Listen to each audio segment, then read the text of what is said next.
విహారీ కోసం వెళ్ళిన లక్ష్మిని పోలీసులు బయట గెంటేస్తారు. దాంతో లక్ష్మి అలాగే పోలీస్ స్టేషన్ బయట రాత్రి వరకు కూడా కూర్చొని ఉంటుంది. మరోపక్క పోలీసులు విహారీని ఎంతగానో కొడుతూ ఉంటారు. అంబిక ఎస్ఐకి ఫోన్ చేసి ముహూర్తం ఎప్పుడు పెట్టారు అని చెప్పి అడుగుతూ ఉంటుంది. అతని కోసం ఒక అమ్మాయి పోలీస్ స్టేషన్ బయట కూర్చొని ఉంది మేడం అని చెప్పి ఆ ఎస్ఐ అంటూ ఉంటాడు.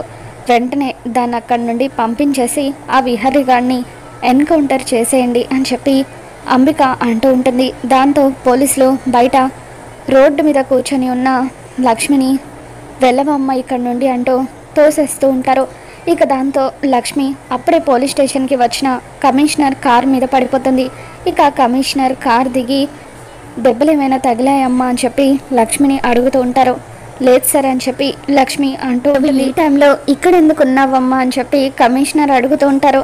దాంతో లక్ష్మి విహారీ గారిని పోలీసులు అరెస్ట్ చేసి తీసుకువచ్చారు సార్, ఆయన లోపలే ఉన్నారు అని చెప్పి అంటూ ఉంటే అప్పుడు ఆ కమిషనర్ ఒకవేళ విహారీ గారు లోపల ఉంటే మాత్రం వీళ్ళందరి ఉద్యోగాలు పీకేస్తాను అని చెప్పి నాతో రామ్మ అంటూ లక్ష్మిని పోలీస్ స్టేషన్ లోపలికి తీసుకువెళ్ళి ఆయన విహారీ కోసం మొత్తం కూడా వెతుకుతూ ఉంటారు. మరోపక్క పోలీసులు విహారీని బాగా కొడతారు.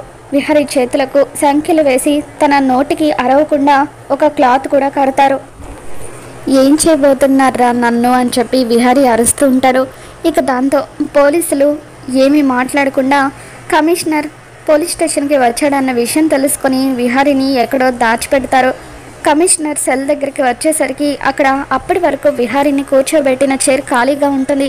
దాంతో ఆయన తిరిగి లక్ష్మి దగ్గరికి వచ్చి లోపల విహారీ గారు లేరమ్మా, మొత్తం కూడా వెతికాను అని చెప్పి కమిషనర్ గారు అంటూ ఉంటే లక్ష్మి షాక్ అవుతూ ఉంటుంది.